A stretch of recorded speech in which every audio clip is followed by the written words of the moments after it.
राहुल गांधी, वो नाम जिसे कभी लोग हल्के में लेते थे। राहुल गांधी जिनके पापा राजीव गांधी इस देश के प्रधानमंत्री रहे India is an old country, but a young nation. और उनकी दादी इंदिरा गांधी बहनों और भाइयों, भारत की पहली और अब तक की इकलौता प्रधानमंत्री थी। मैं अपनी आवाज वहाँ भी पहुँचाना चाहती हूँ। लेकिन वक्त ने कड़बड़ बदली। राहुल गांधी को ओपोजिशन ने पप्पू कहकर चिढ़ाया, आपके लिए मैं पप्पू। लोगों ने मजाक बनाया और धीरे धीरे उसे नजरअंदाज करना शुरू कर दिया। राहुल ने सर जो ये अमीरी गरीबी की बात की, कौन राहुल? लेकिन कहानी यही खत्म नहीं होती। आज वही राहुल गांधी दमदार अंदाज में वापस लौटे हैं। उनकी मेहनत, उनकी रणनीति और जनता से जुड़ाव देखकर लोग कह रहे हैं इस देश के पावरफुल लीडर बन सकते हैं। और कभी जिसे पप्पू कहकर चिढ़ाया गया, आज वही शख्स देश की सियासत में गेम चेंजर बन चुका है। क्या राहुल गांधी भारत के अगले प्रधानमंत्री बनेंगे? आइए इस सफर की कहानी शुरू से जानते हैं।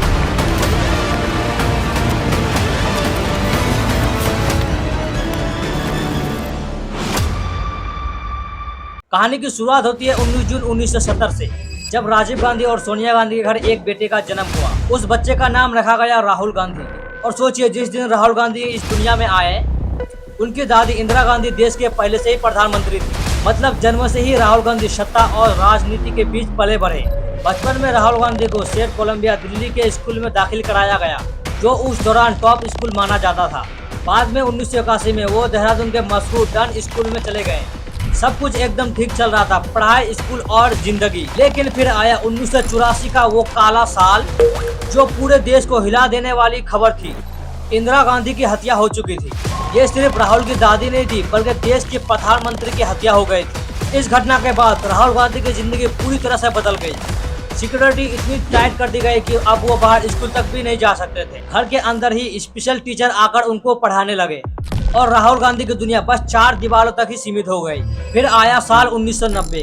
लंबे इंतजार के बाद आखिरकार राहुल गांधी विदेश निकले और हार्वर्ड यूनिवर्सिटी यूएसए में दाखिला लिया। लेकिन किस्मत ने फिर झटका दिया।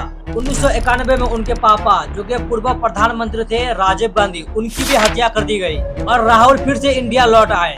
जब उनके परिवार में 2 हत्या हो चुकी थी, सिक्योरिटी खतरा इतना बढ़ गया था कि राहुल को बाहर में पढ़ना लगभग नामुमकिन लगने लगा। यही वजह थी कि उनकी पढ़ाई के लिए आगे की पहचान उनकी छुपानी पड़ी और राहुल गांधी बन गए राहुल विंसी। अभी था जब राहुल गांधी ने अपनी पहचान छुपाई और लोग उन्हें राहुल गांधी नहीं बल्कि राहुल विंसी के नाम से जाने, ताकि कोई उन्हें पहचान न सके और वो सुरक्षित रहकर अपनी पढ़ाई जारी रख सके। एक ऐसा प्रेम सी कहानी जिसकी पहचान सूरज चांदी के थाली में बीता, लेकिन हर मोड़ पर खून, हिंसा, सियासत से टकराता रहा। राहुल गांधी की पढ़ाई के सफर उन्हें इंडिया से दूर फ्लोरिडा ले गया। यहाँ उन्होंने रॉलिंस कॉलेज में एडमिशन लिया और इंटरनेशनल रिलेशन की पढ़ाई शुरू किया। और कुछ साल बाद 1995 में राहुल गांधी ने अपनी पढ़ाई पूरी की कैम्ब्रिज यूनिवर्सिटी के ट्रिनिटी कॉलेज से। यहीं से उन्होंने पीफिल की डिग्री ली और औपचारिक पढ़ाई का सफर यहीं खत्म हो गया। अब तक राहुल गांधी को साफ हो चुका था कि उनकी दिलचस्पी राजनीति में नहीं है। वो जानते थे कि अगर उन्होंने राजनीति में कदम रखा तो वही पुराने खेल, वही विवाद और खतरे फिर से उन्हें घेर लेंगे। इसलिए राहुल गांधी ने तय किया वो राजनीति से दूर रहेंगे और अपनी अलग जिंदगी बिताएंगे। लेकिन कहानी इतनी आसान कहाँ थी। गांधी परिवार की लेगेसी इतनी बड़ी थी कि उससे बच पाना नामुमकिन था। कितना ही भाग लो, आखिरकार राजनीति ने उसे वापस खींच ही लिया। I mean, that's something that has been drilled into us, first by my grandmother, then by my father. There's nothing euphoric about it. और फिर साल 1999 राहुल गांधी वापस लौटते हैं भारत। लेकिन यहाँ राजनीतिक माहौल बदल चुका था। देश की सत्ता बीजेपी के हाथ में थी और अटल बिहारी वाजपेयी देश के प्रधानमंत्री थे। दूसरी तरफ उनकी मां सोनिया गांधी कांग्रेस को फिर से सत्ता में लाने के लिए पूरी तरह से झोंक चुकी थी। यानी राहुल गांधी के लिए रास्ता साफ था, यानी वो राजनीति से दूर नहीं भाग सकते। Pretty clearly in my speech, if the Congress party so chooses, and the Congress party wants me to do anything for them, I'm happy to do that. फिर आया साल 2004 लोकसभा चुनावों का समय। कांग्रेस ने राहुल गांधी को पहली बार चुनावी मैदान में उतारा। सीट थी अमेठी, कांग्रेस की परंपरा सीट, एक ऐसा गढ़ जहां 1967 से कांग्रेस जीतती आ रही थी। राहुल गांधी ने अपना पहला चुनाव लड़ा और नतीजा चौंकाने वाले नहीं थे। वो आसानी से 2.5 लाख वोटों के भारी अंतर से जीत गए। यानी राहुल गांधी का राजनीति में डेब्यू शानदार रहा। लेकिन कहानी यहीं खत्म नहीं होती। कांग्रेस ने भी इस चुनाव में बड़ी जीत हासिल की। अब सबको लग रहा था कि सोनिया गांधी ही अगले प्रधानमंत्री बनेंगे। देश तैयार था, पार्टी तैयार थी, हालात तैयार थे। लेकिन तभी राहुल गांधी ने सबको हैरान कर दिया। उन्होंने साफ साफ कहा, माँ आप प्रधानमंत्री नहीं बनोगी। राहुल गांधी पूरी तरह से सोनिया गांधी के प्रधानमंत्री बनने के खिलाफ थे, क्योंकि राहुल गांधी ने अपने जीते जी 2 हत्या देखी थी, अपनी दादी इंदिरा गांधी की और अपने पिता राजीव गांधी की। उन्हें डर था कि उनकी दादी और पिता की तरह उनकी माँ भी अपनी जान गंवा बैठेंगी। और यही वजह थी कि राहुल गांधी ने अपने मां को प्रधानमंत्री बनने से रोक दिया। कहानी का ये मोड़ पूरे देश की राजनीति बदल गया। राहुल गांधी के मना करने के बाद सोनिया गांधी प्रधानमंत्री नहीं बनी और फिर 22 में 2004 को देश ने पाया एक नया पीएम, जो कि डॉक्टर मनमोहन सिंह थे। She will be kinder to me than the contemporary. अब तक राहुल गांधी की कहानी में ना कोई बड़ा डाउनफॉल था और ना ही कोई बड़ा राइज। वो बस अपने परिवार की विरासत को आगे बढ़ा रहे थे। पहला चुनाव अमेठी से लड़ा और जीत गए, लेकिन यह जीत इसलिए भी थी क्योंकि अमेठी कांग्रेस का गढ़ था। लेकिन राहुल यहीं रुकने वालों में से नहीं थे। उन्होंने चुनाव जीतने के बाद यूपी की तरफ रुख किया, गांव-गांव घूमे, किसानों से मिले, दलित, पिछड़े और हर जाति धर्म के लोगों से बातचीत की। इनका संदेश साफ था, कांग्रेस कभी किसी को बांटती नहीं है, कांग्रेस सबको जोड़ती है। Believe that what is going on in India today, the division of India along caste lines, along religious lines, is absolutely wrong. धीरे धीरे राहुल गांधी की एक नई छवि बननी शुरू हो गई। टीवी इंटरव्यू में जब वो इंग्लिश में आत्मविश्वास के साथ जवाब देते तो लोगों को इनकी पर्सनैलिटी बहुत अच्छी लगने लगती है। यहीं से राहुल गांधी का राज शुरू होता है। फिर आया साल 2009, एक और लोकसभा चुनाव। इस बार राहुल गांधी ने अमेठी से चुनाव लड़ा और नतीजे धमाकेदार रहे। 2004 में जहां उन्होंने 2.5 लाख वोटों से जीत हासिल की थी और 2009 में ये मार्जिन लगभग डबल हो गया। कांग्रेस को भी इस चुनाव में बड़ा फायदा मिला। 206 सीटें लेकर कांग्रेस सबसे बड़ी पार्टी बनी और एक बार फिर से मनमोहन सिंह प्रधानमंत्री बने। लेकिन इस जीत के पीछे राहुल गांधी का भी अहम योगदान था। लोग कहने लगे, ये लड़का सिर्फ विरासत का वारिस नहीं है, बल्कि अपने मेहनत से भी राजनीति में जगह बना रहा है। राहुल गांधी का करियर अब सिर्फ शुरुआत नहीं रहा, बल्कि धीरे धीरे एक मजबूत राज की तरफ बढ़ने लगा था। फिर आया साल 2014, एक ऐसा साल जिसने भारतीय राजनीति की तस्वीर ही बदल दी। इस चुनाव में एक नया चेहरा, एक नया नारा और एक नई लहर उभर कर आई, नरेंद्र मोदी। मोदी ने लोगों के बीच उम्मीद जगाई, अच्छे दिन आने वाले हैं। और ये लाइन इतनी पावरफुल हुई कि मानो हर गली मोहल्ले में गूंजने लगी। लेकिन मोदी की स्ट्रेटेजी सिर्फ वादों पर सीमित नहीं थी। उन्होंने हर भाषण में राहुल गांधी को एक नए नाम से पुकारना शुरू किया, शहजादा। शहजादे, सरकार आपकी है, देश पर हुकूमत आपकी है, आपकी पार्टी की है। मतलब एक ऐसा राजकुमार जिसे विरासत में सब कुछ मिला और दूसरी तरफ खुद को बताया चाय वाला। एक तरफ मेहनत और संघर्ष की कहानी तो दूसरी तरफ खानदानी राजनीति की छवि। लोगों का मूड बदल गया और नतीजे ने सबको हिला दिया। साल 2009 में कांग्रेस के पास थी 206 सीटें, लेकिन 2014 में सिर्फ 44 सीटें मिलती है। इतिहास की सबसे बुरी हार। हाँ, राहुल गांधी ने अपनी सीट अमेठी से जीत गए थे, लेकिन उनकी पार्टी पूरी तरह से ध्वस्त हो चुकी थी। पूरा देश अब मोदी की लहर में बह चुका था। लेकिन दिलचस्प बात यह रही कि इस हार के बावजूद राहुल गांधी के चेहरे पर कोई टेंशन नहीं थी। इंटरव्यू में वो मुस्कुराते हुए कहते हैं, मैंने कैंपेन में क्लियरली बोला था कि जनता मालिक है और मालिक ने ऑर्डर दिया है, डायरेक्शन दिया है, तो मैं सबसे पहले नरेंद्र मोदी जी को, बीजेपी को बधाई देना चाहता हूँ। शायद राहुल गांधी को लगा आज हार गए तो क्या हुआ, कल फिर जीतेंगे। लेकिन असल में 2014 का ये चुनाव उनके करियर का सबसे बड़ा डाउनफॉल था। राहुल गांधी को बिल्कुल अंदाजा भी नहीं था कि अब तक जो सिलसिला चला आ रहा था बार बार चुनाव जीतने का, लोगों के बीच विरासत से सम्मान पाने का, अब वो सब खत्म होने वाला है।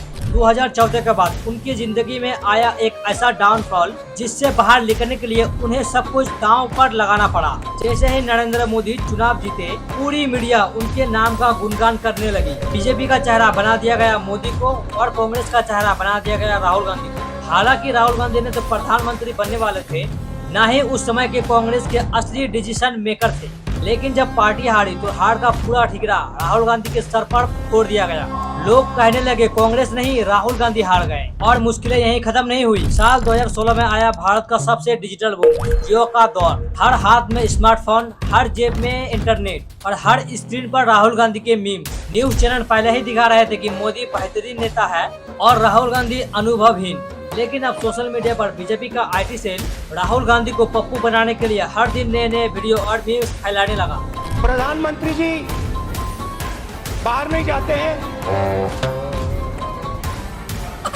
नहीं बाहर जाते हैं, मतलब अब्रॉड जाते हैं, ओबामा जी के पास, ट्रंप जी के पास जाते हैं। प्रधानमंत्री अपनी आंख मेरे आंख में नहीं डाल सकते। ये सच्चाई है। ऐसी मशीन लगाऊंगा, इस साइड से आलू घुसेगा, उस साइड से सोना निकलेगा। इतना पैसा बनेगा, आपको पता नहीं होगा क्या करना है पैसे। कहीं उनके बयानों को तोड़ मरोड़ कर दिखाया गया तो कभी फेक क्लिप्स वायरल कर दिए गए। एक मेरे पढ़े लिखे छोटे भाई को ये नहीं पता कि आलू डालेंगे एकदम से सोना निकलेगा। ये बयान मोदी जी का है। पूछिए अंजना जी से किसका बयान है। आप जो हंस रहे हैं, पूछिए अंजना जी से। हंसने लग जाते हैं। की बात नहीं, जिसका जो परसेप्शन है वैसे ही रहेगा। मोदी जी का बयान है। राहुल जी ने कोट किया और उसको बीजेपी के डर्टी ट्रिक्स डिपार्टमेंट ने गलत तरीके से चलाया और हिंदुस्तान की मीडिया ने उसको कहीं नहीं रोका। और धीरे धीरे लोगों के दिमाग में एक ही इमेज बढ़ गई, राहुल गांधी यानी पप्पू। और सबसे हैरान करने वाली बात यह थी कि राहुल गांधी खुद भी कई बार इस टैग को मजाक में स्वीकार कर लेते थे। मैं पप्पू हूँ, मैं पप्पू हूँ।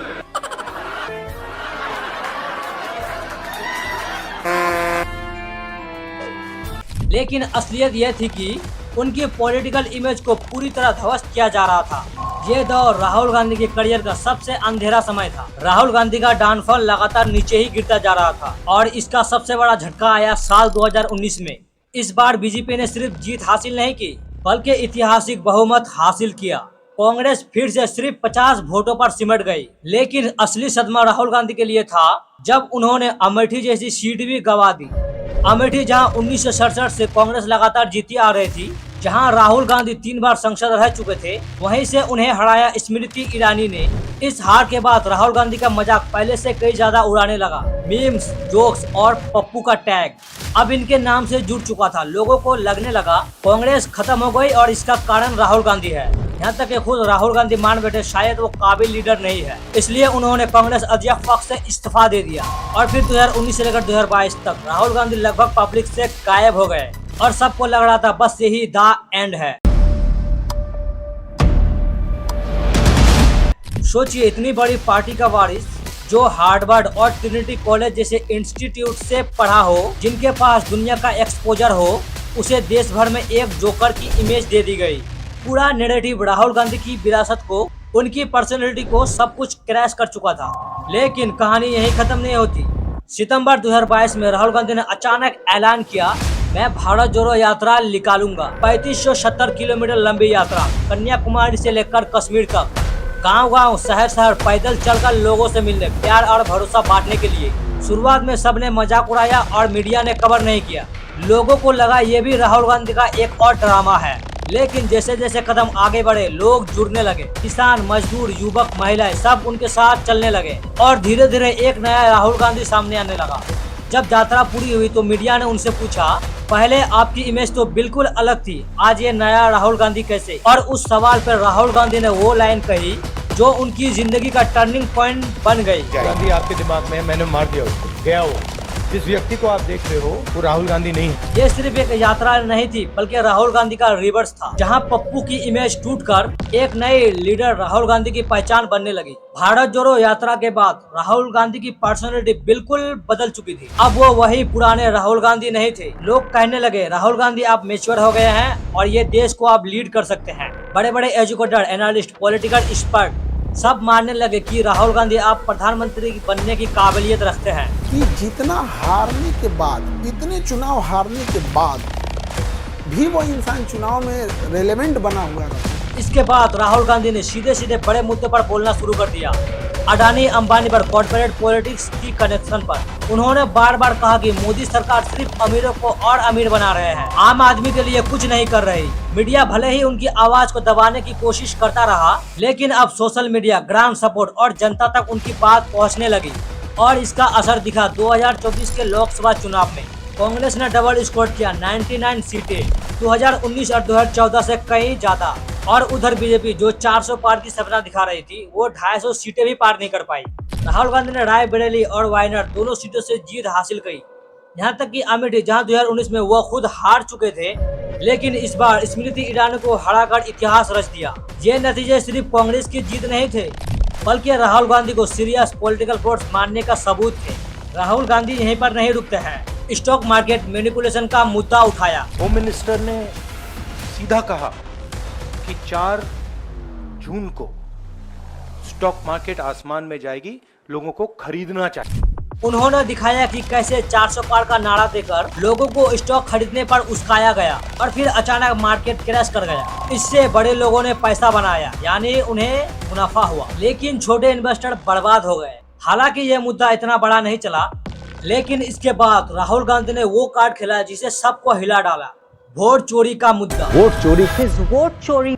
जैसे ही राहुल गांधी ने आरोप लगाया कि इलेक्शन में वोट चोरी हुई है, पूरा सिस्टम उड़ा दिया है, चोरी हो रही है। प्रधानमंत्री लोकसभा के अंदर एंट्री करते हैं और नारे लगते हैं वोट चोर गद्दी छोड़। इस वोट चोरी कहानी की शुरुआत होती है 7 अगस्त 2025 से। राहुल गांधी सामने आते हैं प्रेस कॉन्फ्रेंस में और चौंका देने वाली खुलासा करते हैं। उनकी टीम 6 महीने तक ग्राउंड पर रिसर्च करके पाया कि बेंगलुरु की महादेवपुरा सीट पर पड़े 6.5 लाख वोट में से 1 लाख से ज्यादा वोट फर्जी थे। सबूत भी पेश किए और बताया कि ये नकली वोट 5 अलग अलग कैटेगरीज में बटे हुए हैं। इसके बाद सबकी नजरें थी इलेक्शन कमीशन पर। आखिरकार जब 17 अगस्त को ईसीआई ने प्रेस कॉन्फ्रेंस करके जवाब दिया तो लोगों के शक दूर होने के बजाय और बढ़ गए। क्या अपनी माताओं, बहुओं, बेटियों सहित किसी भी मतदाता की सीसीटीवी वीडियो चुनाव आयोग को साझा करनी चाहिए क्या? तो एक बात बताओ, वहाँ पे सीसीटीवी कैमरा लगाने का क्या सेंस बनता है? और यार यहाँ पे एक पब्लिक सीसीटीवी फुटेज मांगा जा रहा है जिसमें हम बस वोट डालने गए थे। लोगों ने पहली बार सोचना शुरू किया, शायद राहुल गांधी सही कह रहे हैं। और इसी दौरान बिहार चुनाव स्तर पर थे, मतलब वहाँ अगर खेल पलट गया तो सेंट्रल गवर्नमेंट तक बदल सकती है। इतना बड़ा इश्यू उठाकर राहुल गांधी फिर से नेशनल पॉलिटिक्स के सेंटर में आ गए और दबाव इतना बड़ा था, नीतीश कुमार को ऐलान करना पड़ा कि महिला को 10,000 अकाउंट में देंगे। अब राहुल गांधी सिर्फ विपक्ष का चेहरा नहीं है, बल्कि धीरे धीरे देश उन्हें भविष्य का प्रधानमंत्री मानने लगे हैं। तो सवाल यही है, क्या राहुल गांधी वाकई 2029 में प्रधानमंत्री बनेंगे या कहानी को और वक्त लगेगा? कमेंट सेक्शन में बताएं कि आप क्या सोचते हैं और अगले वीडियो किस टॉपिक में चर्चा होनी चाहिए ये भी कमेंट करके बताएं। मिलते हैं अगले वीडियो में, तब तक अपना ख्याल रखना। खुदा हाफिज।